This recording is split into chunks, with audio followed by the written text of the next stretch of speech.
আমি আপনাদের বলে দিয়ে গেলাম, শেখ হাসিনা আওয়ামী লীগ জাতিসংঘ থেকে আজকে ঘোষিত হয়েছে, স্বীকৃতি দিয়েছে শেখ হাসিনা খুনি।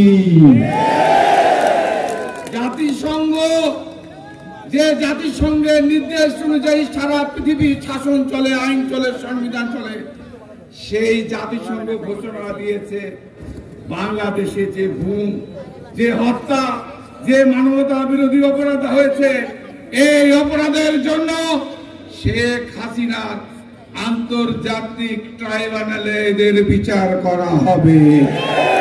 এবং আমি যে নামগুলো বললাম, আমি ইনশাআল্লাহ আল্লাহ যদি বাঁচিয়ে রাখে, এই প্রত্যেকটা হত্যাকাণ্ডের জন্য আওয়ামী লীগের যারা সংশ্লিষ্ট, প্রশাসনের যারা সংশ্লিষ্ট, প্রত্যেককে আমি বিচারের মুখোমুখি করবো ইনশাআল্লাহ।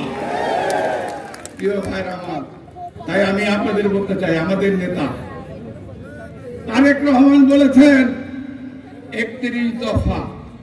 এই যে টিটু বক্তৃতা বলে গেছে, আমি আমাদের পুতুল বলেছেন, আমি আপনাদের বলতে চাই, উনি বলে দিয়েছেন এই 31 দফার মধ্যে আগামী দিনে যে দল ক্ষমতা যাবে, বিএনপি যদি ক্ষমতা যায়, এই 31 দফা অনুযায়ী বাংলাদেশের সংবিধান, বাংলাদেশের গণতন্ত্র, আগামী দিনের রাষ্ট্র ব্যবস্থা পরিচালিত হবে এই 31 দফার ভিত্তিতে। প্রিয় ভাইরা আমার, যেহেতু সময় নাই, আমি আপনাদের অনুরোধ করে গেলাম, আমি এই বর্তমান অন্তর্বর্তীকালীন সরকারের কাছে আমার আহ্বান, আজকে দ্রব্য মূল্যের ঊর্ধ্বগতি, আজকে আইন শৃঙ্খলার অবনতি, নির্বাচন কি আর দেরি করা যাবে? কি এই 15 বছর থেকে 20 বছর, প্রায় 20 বছর, 2006 সাল যদি ভোট দিয়ে থাকেন, শেষ ভোট, তাহলে কত বছর হচ্ছে? প্রায় 18 বছরের বেশি, 20 বছরের কাছাকাছি না? 20 বছর বাংলাদেশের মানুষ ভোট দিতে পারে নাই। আমরা কি ভোট চাই? 2000 ভোট চাই? কিসের ভোট?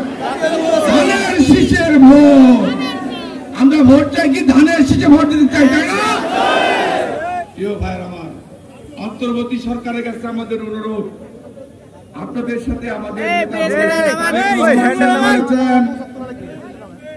আপনাদেরকে সর্বাত্মক সহযোগিতা আমরা করব।